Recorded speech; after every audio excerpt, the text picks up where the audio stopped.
好，来看看今天我老师给大伙带来一个挺长时间都想给大伙做的啊，就是传说中的魔章女进一臂啊。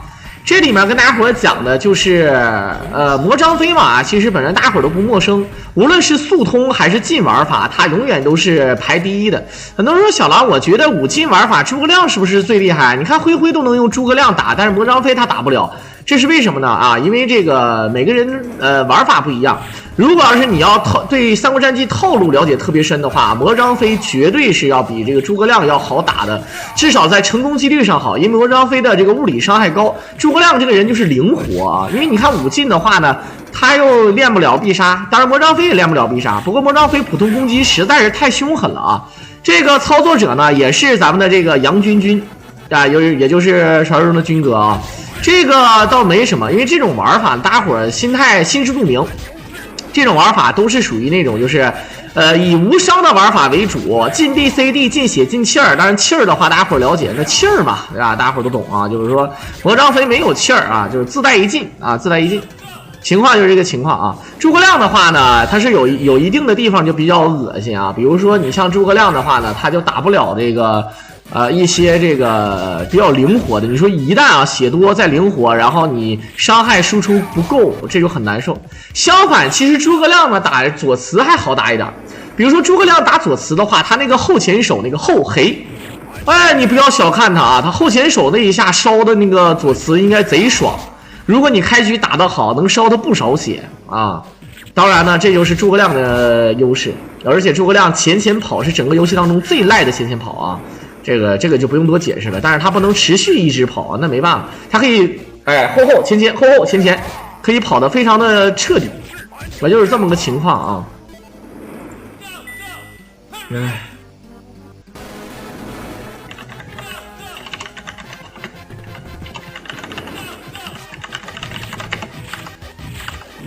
当当当当当当当当当当当，5进是什么？5进呀，通俗就是进 DCD 进血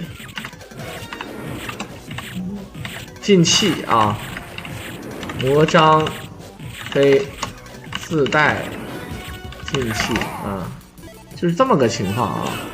魔张飞其实本身就是自带进气啊。好，该进的地图呢要打，一定要玩的猥琐一点啊。该进的地图为什么要打呢？因为要打分。这个打分呢，倒也不是说啊，很多人说那就算他不打这些分，是不是最后也是能200万？那倒没错，他一定要先讲命，万一前面发挥的不好，然后死命了，没命跟上了啊，那就难受了。所以说能打分就先打分，只要他这个地方是稳妥的啊，只要他是稳妥的啊，就先打，就没有亏可以吃了，对吧啊？好啊，直接进去，反正你们愿意打就打啊，你们愿意信就信，这是业内规则，就好比97，对吧？不让裸杀，但是呢，这个克拉克和拉尔夫可以裸杀一样，就是这是业内公认的玩法。你们说带与不带都没有意义啊，就不是你们说的算的啊，反正是你们觉得没有难度，你们就自己去挑战。啊，你觉得这个就是4进就是5进啊？为啥呢？因为是业内是这么个玩法，5进是允许用魔张飞来打的，他这个玩法的难度值是没有变的啊，就懂这个意思就好了。魔张飞，你说他攻击力高，那照你这说法，魔张飞确实猛，但是你要忽略一个问题，就是他的血量一样少。当然，魔张飞确实优点就在于他攻击高，攻击距离远。这也是为什么它比貂蝉要简单的多，而到目前为止能打出魔张飞5进的人物呢，大概应该说是最起码有个10个8个啊。而这个诸葛亮的呢，其实倒也不多啊，诸葛亮倒也不多啊。相反，灰灰是可以，而貂蝉呢，目前只有一个人，就是小李仔爆你头啊，人送外号爆头哥啊，就是这个意思啊。然后呢，无论你们是怎么认为这个事儿啊，比如说，那就是4进，没有签他妈就是4进，你怎么认为就无所谓，愿意看就看，不愿意看就不看啊，就这个意思啊。这怎么非得犟这个事儿呢啊？对吧？你就是犟这个事儿，我是真没法理解。你要能打，你就来打，对吧？你别管4进，你先打个2进再说。什么叫2进啊？最难的2进，进地加进血。其实只要进地和进血就已经很难了。就是各种啊，进 D 加进血就很难了。但是呢，为什么说进 B 加进 C， 进 B 它难在哪儿呢？兄弟们，你比如说你像赵云，如果赵云没有跳，那么赵云是真的难。真的到目前为止，赵云都不可能会打，不能说不可能，我的意思是赵云到目前为止都没有，对吧？没有高手能打出5进的这个一臂啊，5进的一臂。而这个双进一臂是可以打的，就是最难的2个进，一个是进血，一个是进气儿啊，不，一个进血，一个是进道具，就进地。而这个气儿方面呢，你如果诸葛亮呢，如果让用这个气的话，如果是4进，那诸葛亮一个雷霆万钧那可老管用了，对吧？无论是诸葛亮雷霆万钧，还是这个貂蝉的飞燕肥狼，啊，还是貂蝉的飞燕肥狼，还是说什么呢？还是说这个就是这个叫。赵云的这个哪吒滚轮都很厉害，而这个相反啊，你像魔张飞他没有必杀，没有必杀呢，他也是设计的不是很完全啊。好，来看看第一关都是要奔着无伤使劲儿啊。第一关啊，你像昨天解说那个貂蝉啊，前天解说貂蝉，貂蝉呢他是打5进的那个小李仔，他是用什么呢？打到了第4关才受了1次伤。啊，第4关才受了1次伤。很多人要说魔张飞还有一个赖的地方，魔张飞是速通最快的人，但是你打5进不让放宝，这对于魔张飞来说也是非常亏。诸葛亮和魔张飞都亏在这儿了啊，就亏在就是说我实在是没有办法。你像我血这么少，我他妈的那么我能吃那么多的宝啊！你比如说地嘛，对吧？禁地，我能吃很多很多的。魔张飞能吃的宝有很多，但是呢，你也不让放啊，对吧？这也是他的劣势。相反，你像白黄忠。对吧？白黄忠到目前为止5进也没有人打，但是白黄忠其实我个人觉得白黄忠也挺厉害啊。他血量虽然说不是特别的，对吧？不是特别的少，但是他也不多，而且白黄忠的攻击力也很高，再加上他有射箭的赖招啊，普通黄忠射箭没有意义，但是白黄忠的前手可以一下射3个目标，而且打 BOSS 也可以归。打血确实不，而且1、2、3、4阶看刀，就光这个看刀就能打不少血，这就很厉害啊。好，禁闭是壁面的道具没法用，你别闹啊！你都禁地了，你还用什么壁面的道具？你还用什么道具呢？啊，是吧？有一种玩法叫什么呢？就是禁 C， 有一种玩法叫禁 C， 这个但是呢它不禁地，兄弟们知道什么意思吧？禁 C 它不禁地，你这个宝放的，你点对吧？你点记住啊，你先吃的啥，然后你得先放，然后呢留的关键的宝，哎，这一锤子看不看见？这些太背了啊！第2关一上来就在这个黄红这个地方就被打了一锤子。这个天王难度，你看这一锤子多少血？血非常多啊！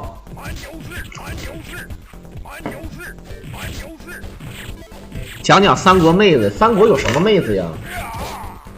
你们现在想的那个所谓的三国的这个小姐姐，三国的这个角色，可能跟现在咱们这些就不用说别的啊，就跟这些网红小姐姐的素颜都比不了。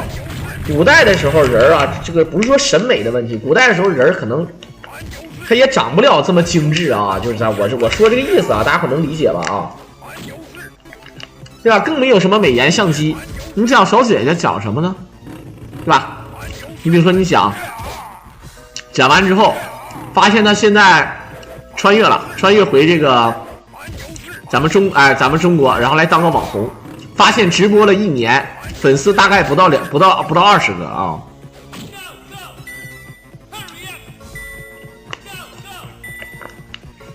好，从这屋走不用不从上面走啊，从上面走的话非常的危险，因为上面有非常恶心的蝎子，还有那个拿破仑，所以说就我不干了啊，就不干了。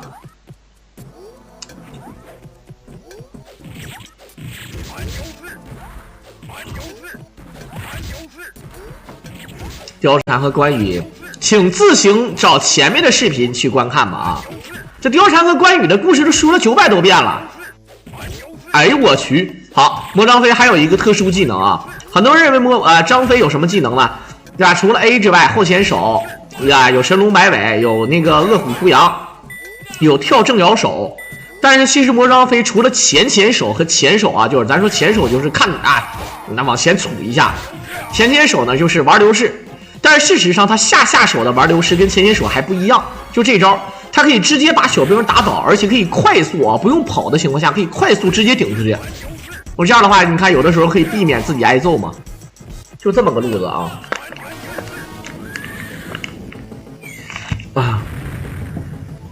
900多遍也不差这一遍，来，先来个飞机啊。攒点污点10，对吧？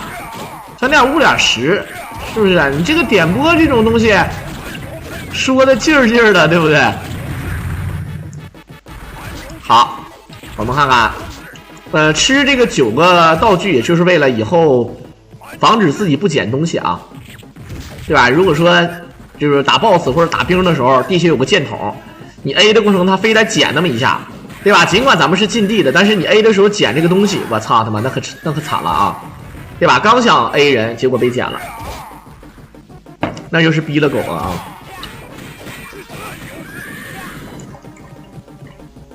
升25级变身吕布这个事儿，真尼玛啊！我吃了鸡胸肉，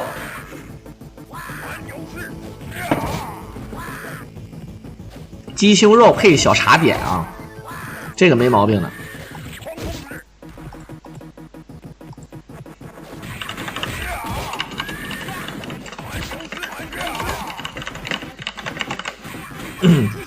好，1、2、3、4，去死！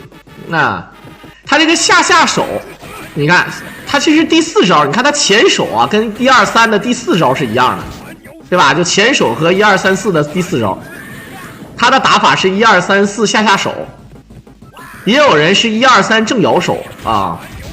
但是下手呢，其实比较安全一点，万一这个马抽风，原地撇一个东西或者往前顶一下就讨厌了啊。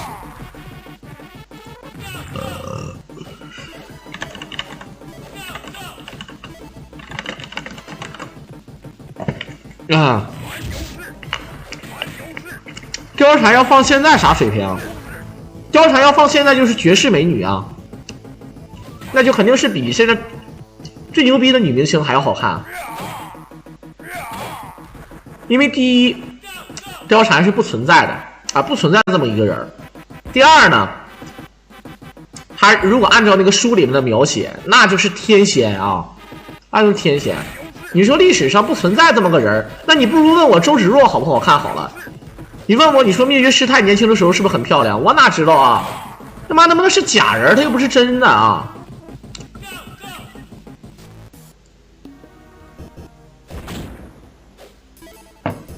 好，直接出啊！这尼玛呀！这个地方得先勾引出来吗？还 A 死这帮兵，然后再勾引吗？没勾，在这里想摊一摊分儿。好。屏幕一出现有这个地震啊，屏幕只要出现地震，这个滚石才会出。好，他就是跑的时候下手，可以把这个小兵打倒啊，这就是快速的看兵。当然这个补咱们不能吃，只有到10级了之后啊，这个魔张飞才能非常嚣张的点战 A 可以啪点啊，确实是赖啊。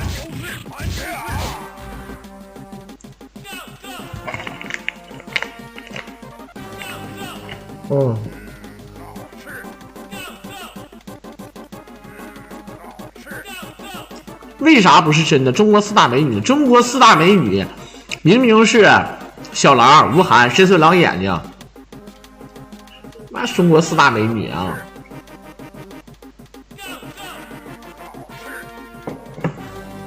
那貂蝉是个虚构的人物。好，你快点的啊，墨迹啊！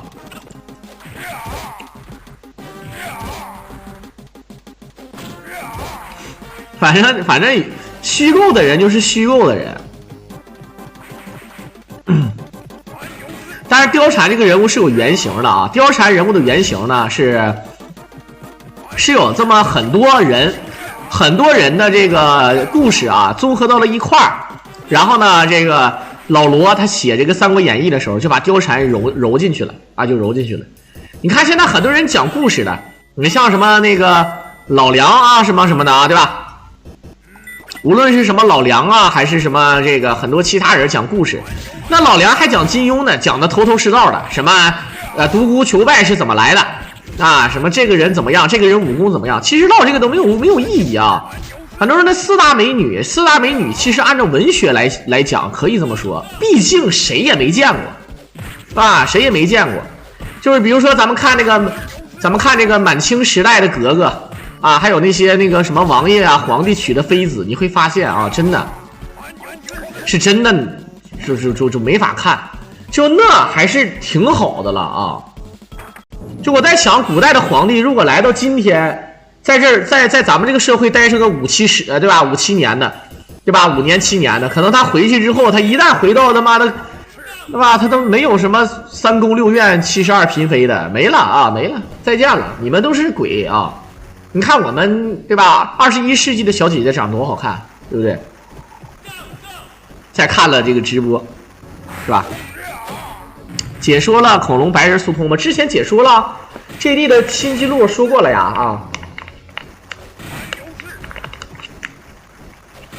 老梁其实他也是团队，知道吧？他也是团队来做这个事儿，所以说你懂的啊。哎，对，要说句实在话啊，那个秦操，就是《大内密探零零发》里面那个秦操是确有其人的啊。就是又勤又糙啊，哈哈，勤操。好，你看，柱哥也来了，叉腰哥也来了，啊，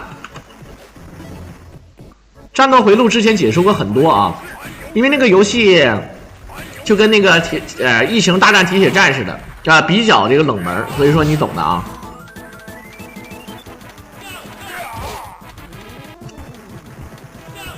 其实说这个事儿吧，咱们没法说，就是，就是你比如说现在审美和之前审美也不一样，对吧？之前呢可能讲一些自然美，现在你要不整容个脸啊，说白了啊，这就真不行。就好比有的人说我没有整，我没有整容，但其实呢说哎我就是修了修牙，啊，对吧？我就是修了修牙。好了，他这个卡兵呢是属于这么个卡兵方式啊。它不是常规的卡兵方式，它是属于脱屏这种传统的卡兵方式。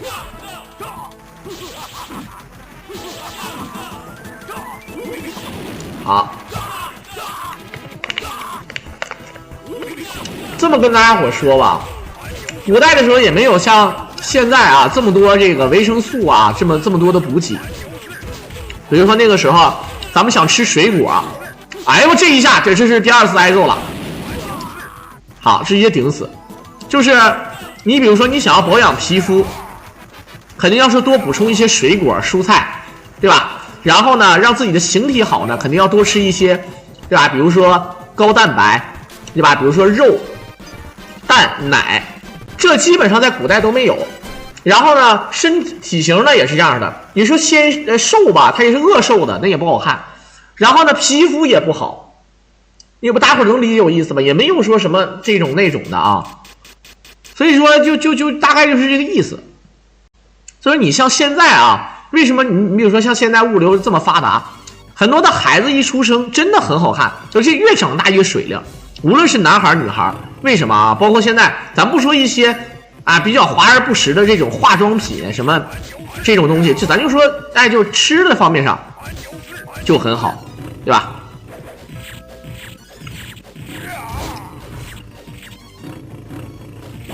你看我他妈，我就跟你讲啊，就这个，操！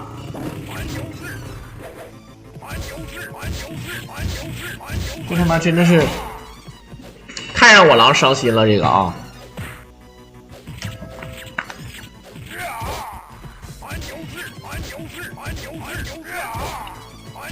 对吧？无论是补充蛋白还是补充维 C， 都很难，尤其是很多这种。穷人家的孩子是吧？那更是了，啊！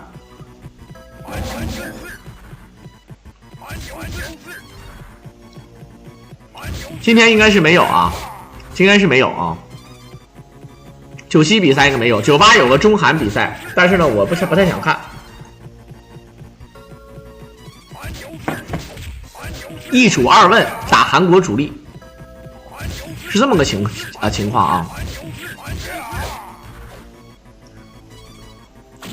那长得好看和不好看这个东西没法说，我这么跟大伙解释一下啊。我说出来之后，咱们各位啊不要不信。就比如说现在凤姐吧，就把当年的凤姐那个完整的形象拿出来，哎，就往那一站，说来今天我开好房，谁来了，大家伙都是成年人啊，对吧？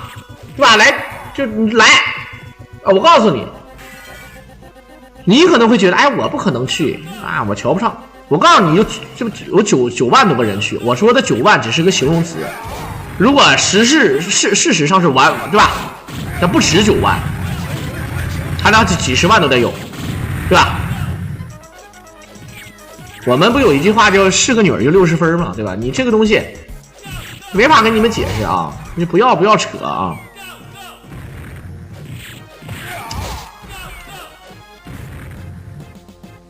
你看凤姐就算了吧，能下得去。你说这个啊，你是说对吧？那这个东西，我跟你讲，凤姐如果说以现在的美颜技术，再稍微整一整容、化一化妆、美白一下，她没准我跟你讲，拿到清朝，咱谈不上第一美女，但是肯定是受人宠爱，哎，而你们可能会不相信，但是事实上就是这么回事啊。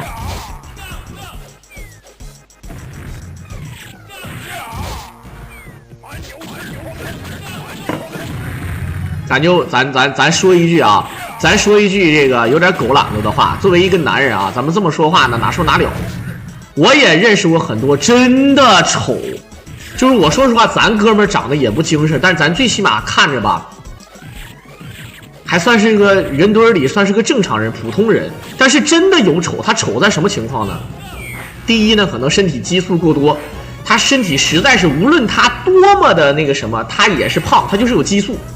然后呢，特别黑，比非洲人稍微强那么一点点，也不知道怎么回事。五官挤一块啊，五官挤一块，说话声音大碴子味儿。不是这个事儿吧？咱可以说他心灵上是美的，我可以理解。而且我认识的比如说我举一个例子，我举的这个例子，他是我们班学习排名前1，对吧？排名前1、前2，在全年组能排到前5的，确实很厉害。但是呢，他不是丑了，就有点。这个咱就跟咱说啥，就跟咱们看那个至尊宝，对吧？就青霞紫霞，那个青霞变身猪八戒，我跟你说，那个猪八戒长得比我那个朋友要好看1万多倍。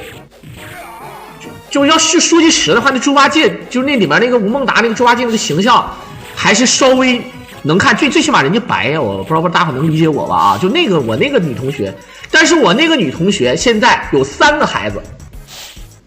她老公还是一个，也算是一个小办公室的一个小头头吧，一个主任，正科级干部。我是见过照片啊，戴个眼镜，这么说吧，反正其实是个正常人啊，也是个普通人，啊，而且还挺恩爱的，对吧？当然，我这个女性的这个朋友这个同学啊，她确实是。这个后来也是因为学习虽然我好，但是考大学也就是考了一个普普通通的这么一个2表本科啊，可能那时候没考好，家里压力也挺大的啊。但是事实咱就说这个意思啊，咱就这个意思。那对吧？一是人品啊，才华和人品也很重要，这个咱不得不承认。但就说这个意思啊，就是你说好看或者不好看，甚至很多人说唐朝以什么胖为美，这个东西，哎呀。哎，我这个女生就是女性同学，我们同学了2年嘛啊，她后来她转走了。我这个女性的同学呢，她家里特别的穷，所以说她上学她也没上什么好大学，她怕上不起啊，她怕上不起，她就在哈尔滨上了。然后呢，这个年年都是奖学金，这个人是真好。我虽然说我嘴上形容她丑，但是这个人乐于助人，对吧？虽然说现在呢，他也不是什么大富大贵，但是呢，咱们说衣食无忧，还有3个对吧孩子，都挺好的啊，都挺好的。那你说是吧？那一样啊，咱就说一个意思啊。我这个女同学这么说吧，谈不上丰满，谈不上胖，只能用一句话来形容，就是肥，又绑又肥。好，这一套尾联，哇，这一套尾联就直接围死了。咱也没啥资格说人，我曾经我狼也200多斤呢，但是我这个女同学是个儿挺高，1.68米，1.68米不算矮了吧，兄弟们，1.68米啊，大概是我见过的，当时最瘦的时候是190吧，190，好像后来又长到200多了。你也懂得，1.6米几，200多。咱虽然说她谈不上矮啊，1.68米谈不上矮，作为女生来讲，但是这个比例一算起来还是有点肥了啊，有点肥了，就是这个意思啊。有胡子吗？那你要这么说，那没有，那确实没有。你要这么说，我有一个同桌，就我大学同桌啊，我大学同桌叫小杰，叫啥我不方便透露。说实话，长得挺好看，五官都很精致，个儿也不矮，1.65米，然后呢身材也好，应该属于什么呢？就是正好，哎，不是那种瘦到干儿，哎，还身材苗条啊，一点都不胖。黑是稍微黑了一点，但五官好看，眼睛大。但是这个女孩就是毛发特别重。他不仅长胡子，而且有腿毛，胳膊上全是毛。当然呢，他也不会因为这个事儿感觉到自卑。但是我是感觉到，就是这个就是可能他激素的问题，就每个人都不一样啊，对吧？你像我有个同学，满胸口就是咱们就管他叫护心毛啊，是吧？但是长得面冠如玉，可白了，就感觉像小白脸似的，但是就浑身毛啊，就这没法解释啊，这东西怎么说呢啊？好，来看看卡住兵。之后有一步是魔张飞的6进啊，先做这个，再做魔张飞的6进。魔张飞6进怎么做呢？就是魔张飞，这个除了现在的5进啊，当然进气儿，反正你们算就好，不算也无所谓，反正气儿也用不了。就是这个规则之下，再不让卡兵啊，不允许卡兵，对吧？不允许卡兵，你懂吧？啊，胸口有毛我咋知道？但妈逼！男的同学，那一起约去洗个澡，那一起去对吧？大夏天的光个膀子，那咋的了？我就真是服了啊！那男同学又不是女同学有胸毛，我真是服了啊！那你问我咋看见的，我也不知道啊，我也没看见过啊。好，这一下可老惨了。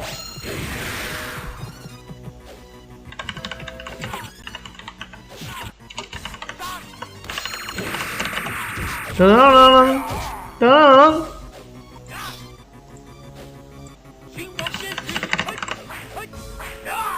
不能卡兵，其实魔张飞也挺难。但是我告诉你，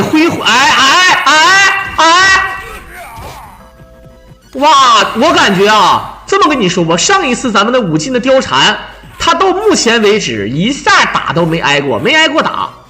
结果被打了2点，还被那个机关砸了一下，我靠！好，没接上，好的。高手就不应该卡兵，不卡兵确实难啊！你像玩貂蝉不卡兵是不可能的。我见过半卡兵的诸葛亮，就是灰玩过半卡兵的诸葛亮。啊，他有几个 BOSS 是不让卡的，这是我亲眼见过的。诸葛亮5进啊，个人到目前为止，对于这些三国战记的高手，他们一致公认，如果啊要是说5进的话，到目前可以人脑成功的案例，有成功案例的最难的肯定是目前是貂蝉啊，就是因为其他人更难，但是他没有人打出来，咱们就不说了。就是说现场打的成功的案例已经有一次，只要有一次就算的，就是貂蝉最难。然后呢是那个魔张飞啊，不，然后是诸葛亮，然后是魔张飞。魔张飞理论来讲啊，虽然说谈不上有多简单，但相比之下都难，只不过在都难的基础上稍微简单那么一点点。魔张飞是对吧？成功率最高的。而这个如果说是白张飞，我感觉好像比这个诸葛亮还难。你看他血多，但是白张飞伤害少啊，对吧？这是一个，还有一个什么呢？再就是那个赵云，到目前为止没有人能打出来，2个黄忠没有人能打出来，对吧？马超也，我他妈！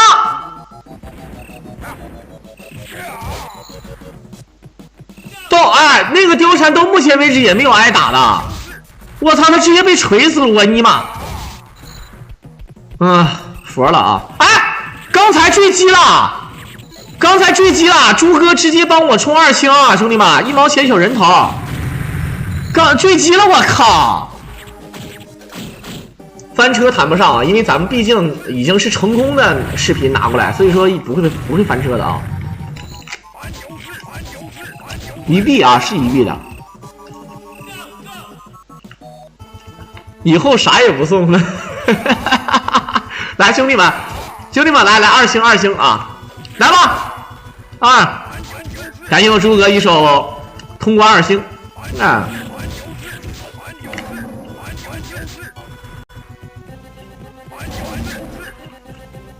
从默默无闻到现在独挡一面，我到哪独挡一面了？我到现在我都感觉自己跟面片一样啊，根本没有独挡一面的好不啦啊？为啥呀，诸葛？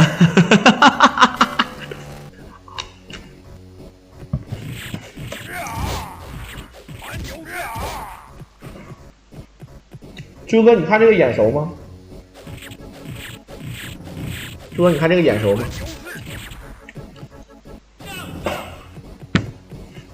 我也吃了啊，吃这个。最近我对这个甘肃的这个花牛苹果没有抵抗力，哥们儿。而且我跟大伙说一下，朱哥明天就要出狱了啊，那个解禁了啊，说出狱有点丧啊。朱哥马上就要解禁了，啊！朱哥明天怎么说？有什么节目？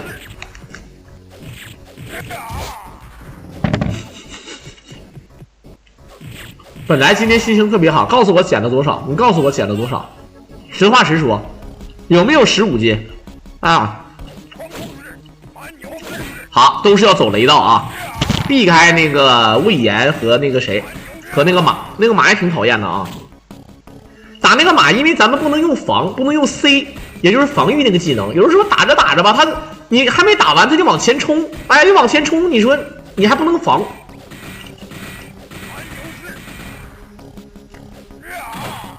跟你没话说，朱哥傲娇了啊，朱哥你不爱我了。你又不爱我了，对吧？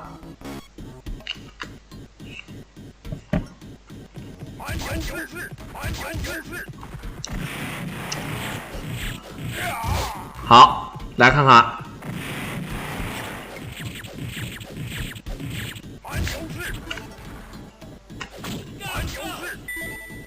一个小飞轮，然后直接走啊。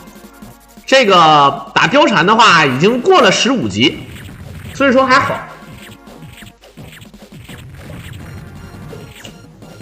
1、2、3就行，不要打第4下啊。其实我觉得天王难度最难的就是进血，然后是进地，但是也分人儿。如果是诸葛亮的话，我认为进地难。就对于新手来说，进地难啊。如果是莫张飞的话，我认为是进血难，因为本身莫张飞血就少。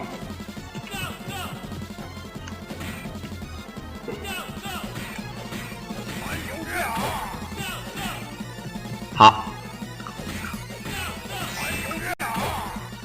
给这奖了1条命，感觉好像挺爽的样子，实际上已经死了1条命了啊。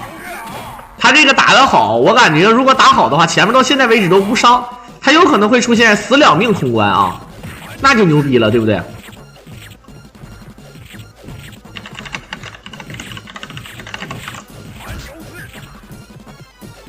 曹操大招根本就不用躲啊！打曹操大招的时候，最害怕的就是曹操那个普通的大招，就是那个交叉那个是挺讨厌的啊。但是如果你足够会抻平的话啊，那个必杀连练的机会都没有。然后超级大必杀是不会的，如果超级大必杀的话，一定会跑出去的啊！高手他一定会跑位的，就他不是你能练出来，练出来他那个什么6面闪也打不着人啊。1、2、3接正摇手啊！魔章升级不加血上限吗？你是不是没看见他现在已经100万了，但他现在只有1条命了啊？他刚才死了，他刚才啊，要不然他肯定加血量上限啊，对吧？他刚才就这一关的开头被一个胖子一锤子敲死了，老惨了啊！好，撩死，完朱哥生气了，朱哥难受了，朱哥说：“我狼，你废了，脱粉了啊！”好，这2万分该吃啊！好，打鹰的话怎么说？狂风是打吗？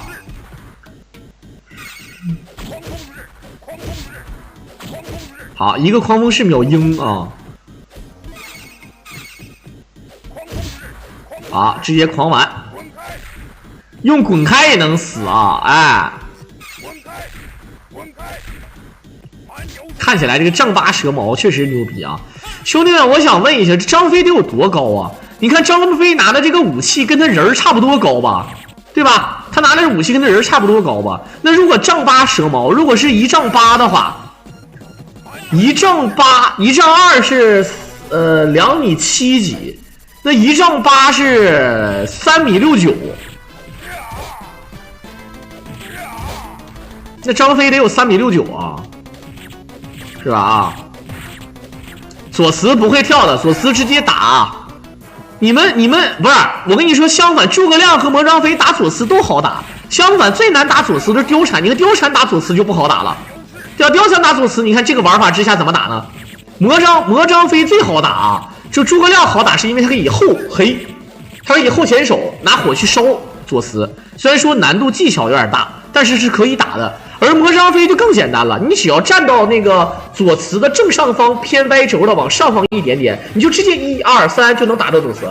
你肯定会说了，他在天上怎么打？哎，就能打着。很多人说是你是在那个台上打的吧？不是，不在台上打，他就是直接打的，他就是直接就只要卡住歪轴，你在他上方你就能 A 着这个人，哎。好。不是，我说的不是汉代的那个杖跟这个不一样的问题，我是按照汉代的那个杖来形容的，对吧？按照他那个度量衡来说的。比如说诸葛亮就是1米9啊，1米89，关羽2米17，大中锋啊。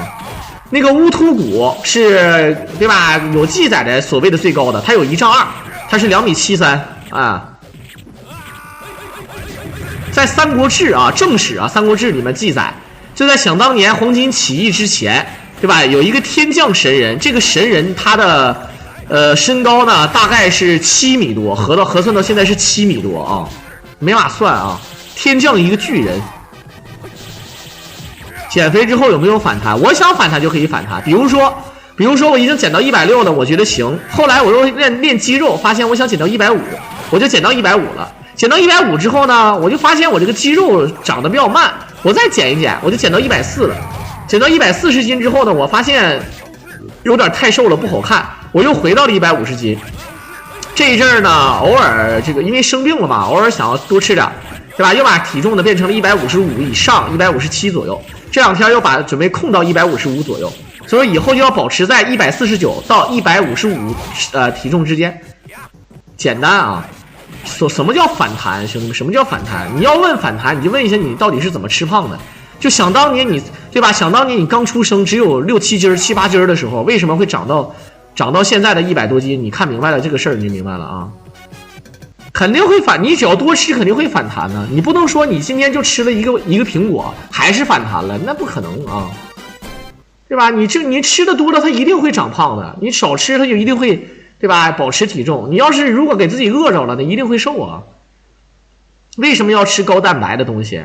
就是在你瘦的时候呢，对吧？瘦的时候，它先瘦身上的糖和水，然后再瘦的是脂肪，同时呢也瘦你的蛋白质，就是你有效体重，就是你身体里面比较好的这个肌肉，这是你不想减掉的体重。这样的话呢，你每天你要是光饿着减肥，就会有这样的困扰。但是没问题啊，你可以选择多吃点高蛋白的东西，比如说肉、蛋、奶、蔬菜、水果，用这个东西来控，那就不一样了。那到时候，对吧？你就算你减掉的是脂肪，减掉的是糖，减掉的是，对吧？部分的水分，但是没有问题啊，你蛋白质是没有流失的。当然你也不要多吃，如果多吃的话，身体蛋白多了就会尿蛋白啊，这样的话不太好的啊。说的跟真的一样，那么好控吗？当然好控了。很多人问我减肥简不简单？减肥是这个世界上最简单的事情。戒烟简不简单？戒烟是这个世界上最简单的事情。戒烟、戒撸，对吧？戒酒，这戒色，这都简单。怎么个简单呢？就是你身体里有欲望，你想多吃点，你想啪啪啪，你想抽烟，你想喝酒，对吧？你耐不住寂寞，那你这个东西它本意上是很简单的。这怎么简单呢？我现在对吧，把你送到那个哪儿？把你送到那个战争时期那个集中营里，每天就给你一顿饭吃，啊，还让你天天干活，对吧？你要是不干活就打你，你看你受不受？给你关5年，我告诉你啊，你来吧，你怎么的？你还控制不了自己，那我就强行你控制，好吧啊？戒撸啊，就现在年轻人对吧？你懂的啊。我也想减肥，支点招，不用支招，你下好了决心才能减，下不好决心再见啊。为了保证咱们自己身体里对糖的欲望啊，对美食的欲望，我建议大家伙呢，在控制饮食的主要行径之前呢，还是要考虑多运动一下。这样的话，以保证自己的内分泌不会失调，因为你毕竟你身体里还需要一些这个离子元素啊、钙铁锌硒啊、维生素啊等等的。你说你啥也不吃，就对吧？就光饿瘦了，也确实不健康。所以说，你今天如果多吃了点东西，不妨可以选择去运动一下，对吧？这个事儿很好理解啊。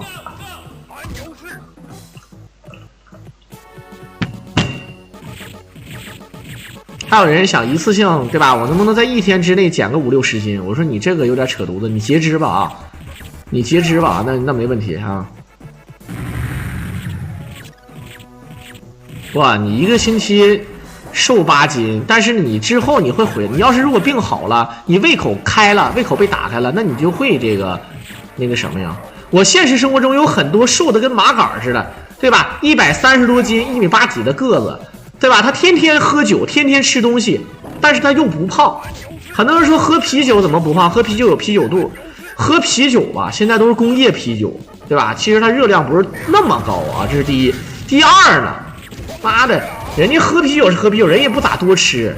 有很多人喝了啤酒之后开胃，胃口好，对吧？人家都搁那喝酒，一杯一杯喝，你是喝一杯吃好几口，喝一杯吃好几口，对吧？那筷子没停过，那玩意儿能不胖吗？对不对？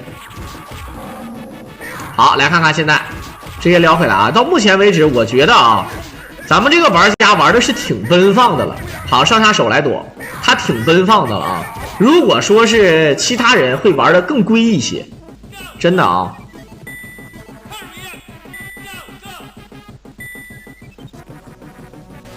天天早上跑1万米，不，你天天早上跑1万米也不行啊，佳琪哥，你是没见过能吃的。你跑1万米没有意义啊！你比如说跑1万米相当于什么？5公里对吧？5公里是1个来回，对不对？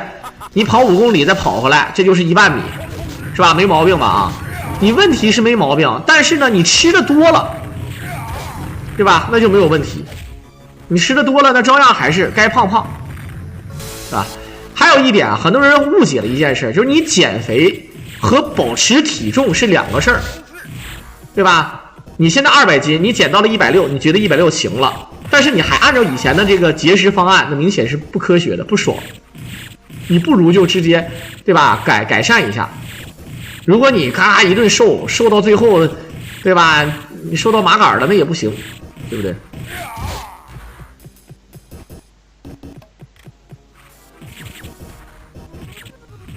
好，我们看看，还是不打这个吕布啊，不打吕布，保证自己安全就行。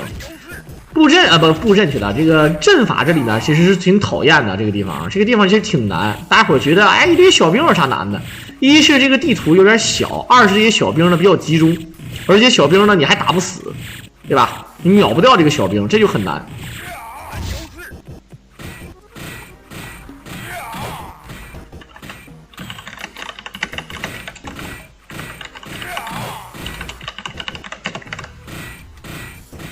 好，我操，打出吕布了，尼玛啊！你看这个伤害，要单秒吗？哎呀，天下无敌！走，哎，回身回身1、2、3，前锁1、2、3、1，可以1、2、3，然后再1、2、3、4蛮牛式。怎么都行啊！吃了个和氏璧，保证自己受到的这个火焰伤害啊，保证自己受到的这个火焰和爆炸伤害吧啊，这个是少一点，也算是一个被动技能的，就跟雷神锤似的啊。雷神锤可以走雷道，也算是一个被动技能。尽管我们不能用放宝剑，但是我们还是要用这个东西啊。好，今晚上不会连那个3星都冲不上去吧？这个怎么说啊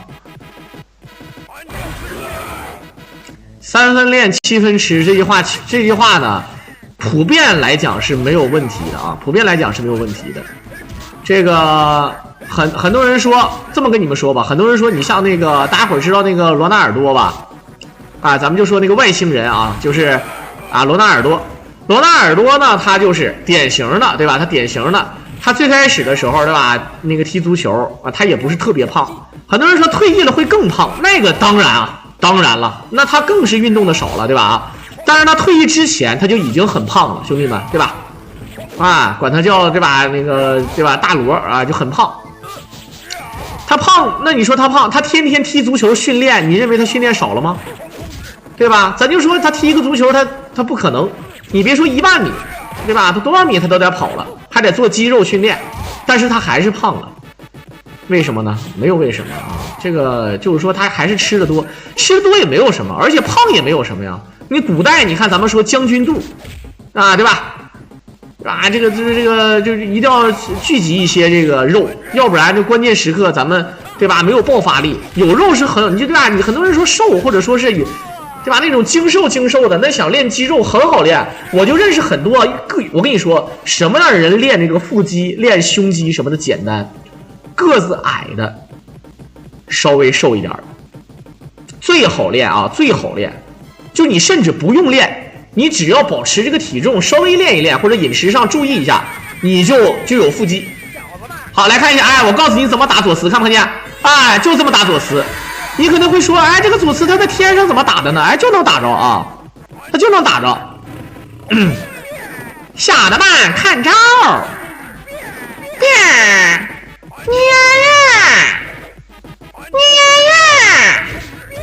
好，感谢我们的恒远哥2手许愿卡和许愿种啊。变，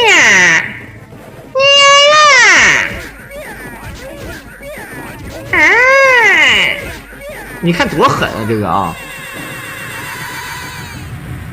他是有病了才胖，那每个人体质都一样啊，对吧？不是每个人体质都不一样啊，有的人怎么吃都不胖，很多人说那小狼你要，我操！很多人说小狼，那你说能量守恒定律也不存在啊。我告诉你怎么回事，他为什么怎么吃都不胖？他真的不是天天吃，他是吃到胖，比如说他胖了5斤，身体就会给他一个信号，他就病了，他病了之后呢，他真的是吃不下去东西，他不是不想吃，他就是没有胃口，吃就吐，吃就继续病，越吃越病，直到他瘦下来之后，他病就好了。有这样的人。好，在左慈这死人啊是正常的啊，没有什么大不了的啊。就刚才那个，呼哈，那一下血量也实在是太多了，没想到那么多血啊。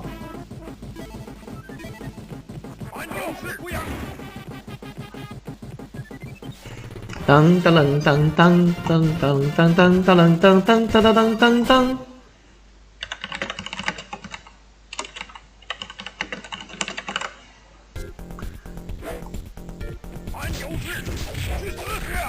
好，当当当，这个鳕鱼哥一天天老查寝啊。已经好久没有见识过5G 哥查寝了，是不是？5G 哥好像好久没来查寝了，主要是查不起了。每次一来查寝，好像不送点什么东西，大家伙都看不下去。5G 哥果然雪藏。5G 哥说：“我狼这直播间太狠了，每天就得逼着我来查寝，一查寝500-600块没了啊。”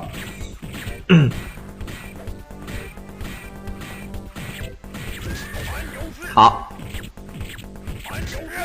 是啊，这个我认为这个身材没法说，这个现在有很多人练那个就是那种大肌肉啊，对吧？那种大型的，我们管它叫大肌霸啊，就是大型的肌肉霸主那种男的大肌霸，非常啊那种健身你知道吧？一般那种运动员10个当中得有7个人是肾不好。大伙我说的肾不好，不是说那个男女之间性行为那个肾不好，他就是肾不好，甚至很有可能在对吧？会得肾衰竭，是吧？也不是说什么东西啊物极必反，不是说什么东西都是比如说很多人说啊，我就去练倒三角，我想练蝙蝠肌肉，我想练什么对吧？人鱼线，女的想练马甲线，我8块腹肌，你练出来之后，有的时候未必是你身体里最好的，有可能你身体认为你健康的情况是你正常的身材。对吧？有的人可能觉得你40岁就应该稍微胖一点，就应该180斤、190斤，对不对？就好比姚明2米2几，那你说姚明刚去 NBA 的时候，那随随便便的美国的运动员一碰他就倒，一碰他就倒。后来姚明是急眼了，他妈不就是吃牛肉吗？不就是对吧？锻炼吗？咔咔就一顿咧，给自己整到对吧？这个也算是咱们算不上对吧？大只啊，算不上这个超级巨男。但是也稍微也胖了点，对吧？也胖了很多，他根本奥尼尔比不了，对吧？也胖，那才能跟人稍微的那么有机会对抗，而且有耐力。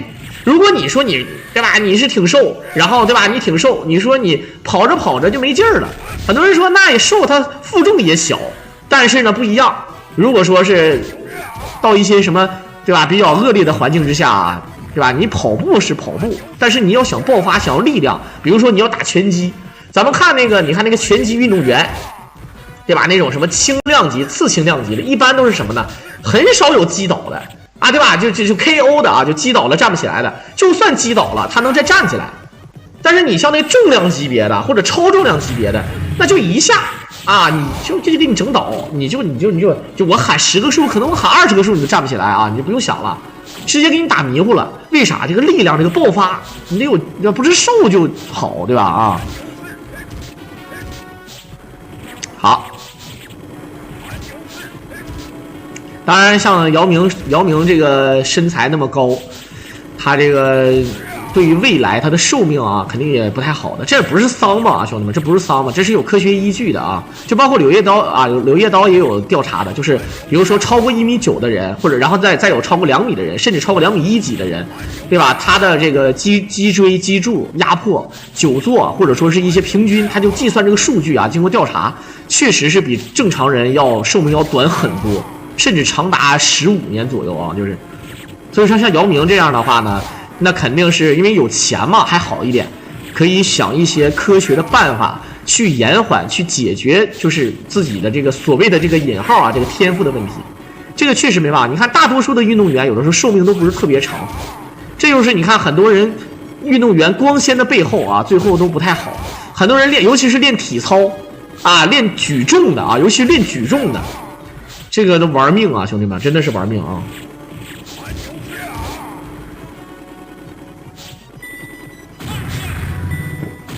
哎，这李小龙怎么死的？到现在吧，李小龙怎么死的？你看那个开心麻花那个话剧里面，李小龙怎么死的？他是嘚瑟死的啊！李小龙咋死的啊？很多人说啊，那肯定是有那个迷局，比如说他在那个女演员丁佩那里，对吧？这个结果呢，正谈事儿呢，结果就突然就猝死家中啊！怎么死的？到现在说白了也是个谜。那他儿子乌鸦死也是谜，但是咱先不说怎么样。但是李小龙呢，他练肌肉练到了痴迷的情况，他想练那个所谓的那个蝙蝠肌啊，像蝙蝠一样那种肌，倒三角，对吧？浑身他想把体脂率降到2%以下，你想想这什么人啊？就是这样的话，他身体肯定不健康，兄弟们啊！而且很多人有据传啊，这不是对吧？据传是他就通过这个电击的对吧这个方式，让他自己的这个身体里的这个体脂啊，就是这个体内的脂肪活跃起来，就消耗的特别快。大家伙都知道啊，维生素 C。对吧？如果你维生素 C 呢每天摄入的啊就稍微多一点的话，虽然说对健康不是特别好，但是呢，它可以维生素 C 可以这个就是谈不上溶解，是加速循环你的身体里脂肪的这个运动性，可以溶解，就说白了变相的起到了溶解脂肪的作用，对吧？维 C 吃多了啊是可以减肥的，但是当吃多是不好的啊。你现在问哪个医生，这个医生都不会让你每天超过多少量。前方高能，一个黄盖为什么会有高能？兄弟们啊，许旭他张飞克许旭啊，确实是啊。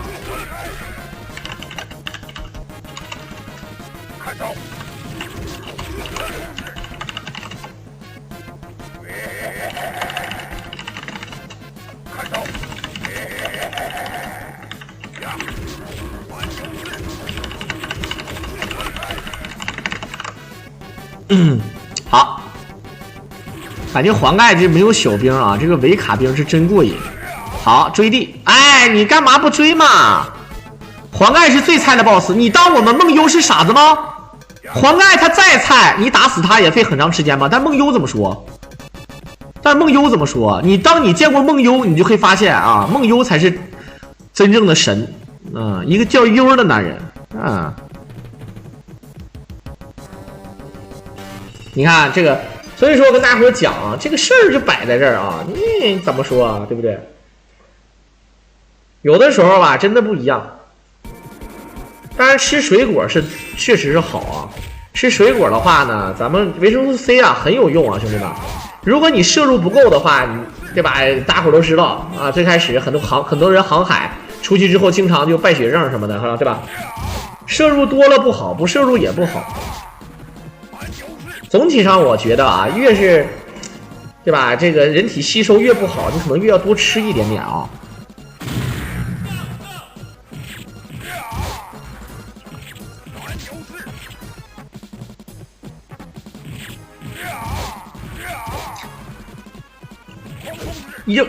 梦幽他怎么能一直啊哈哈哈哈？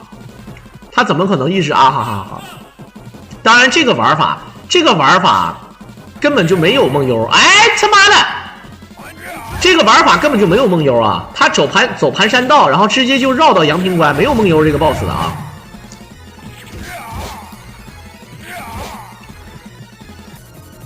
张飞简单啊，张飞一手上下手，直接就躲了啊！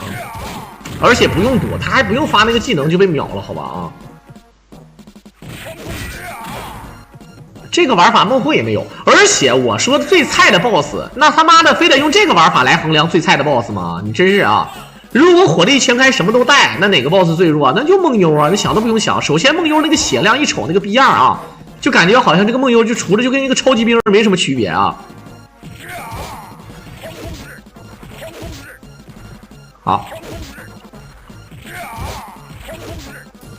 哎，猪哥又来了，猪哥又想妄图坠我一手吗？啊，猪哥说了，我狼今天废了。以往我狼每天不到9点就4星，今天都他妈的9点半了，而且本身早上就冲到1星了。你这到底是怎么对吧？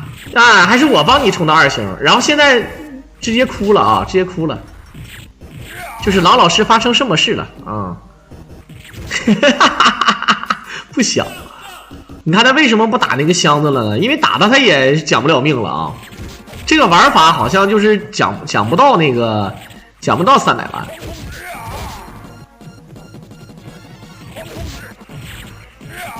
耶哦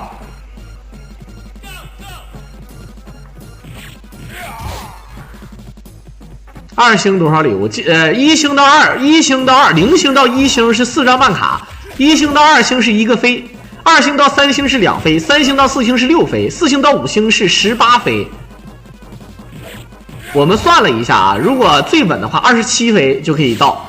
当然稳妥的话呢，最好是30飞，30飞能必到5星啊，没毛病的啊。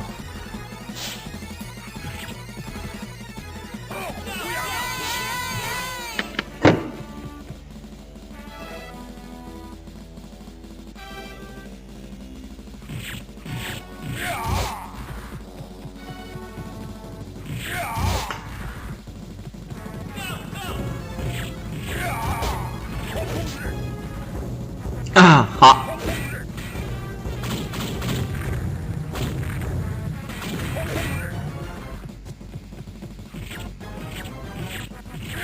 当当当当当，一个超火解决的是4星到5星啊，超火解决的是4星到5星。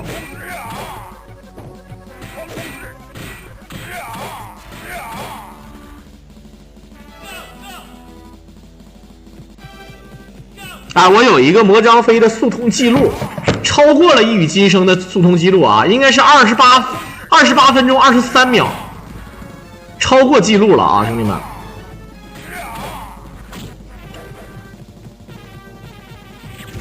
暗黑2没玩过，暗黑是真没玩过啊。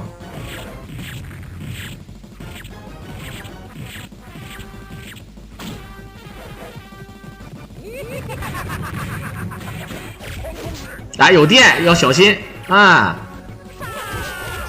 这个电是真讨厌啊！撒！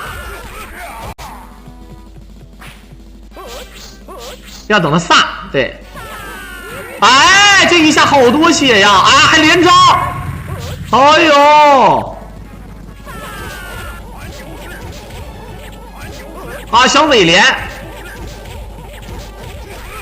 啊，尾连！好，反跑！哎，躲一下！哎，后面的胖子反跑，用上下手去躲。好了，死了！哎，没接上，好的，有追地，还好还好。一个不小心无伤过这个无伤过曹操，那就狠了啊！星期一买梅西，果然啊，那就意思就是我狼就是星期一买梅西呗。滋滋。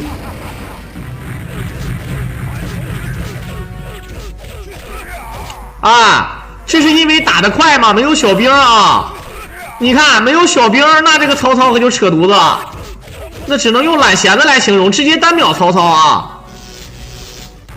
好，反跑，正下方，哎，你看，哎，你知道吧？他能听出来哪个是小必杀，哪个是大必杀。刚才一听他的声音就是小必杀，所以说选择正下方去躲，啊，就能躲掉。大必杀就好躲了，你只要跑出屏幕外面就可以了啊！哎，我操！这他妈是太背了！这是真的背啊！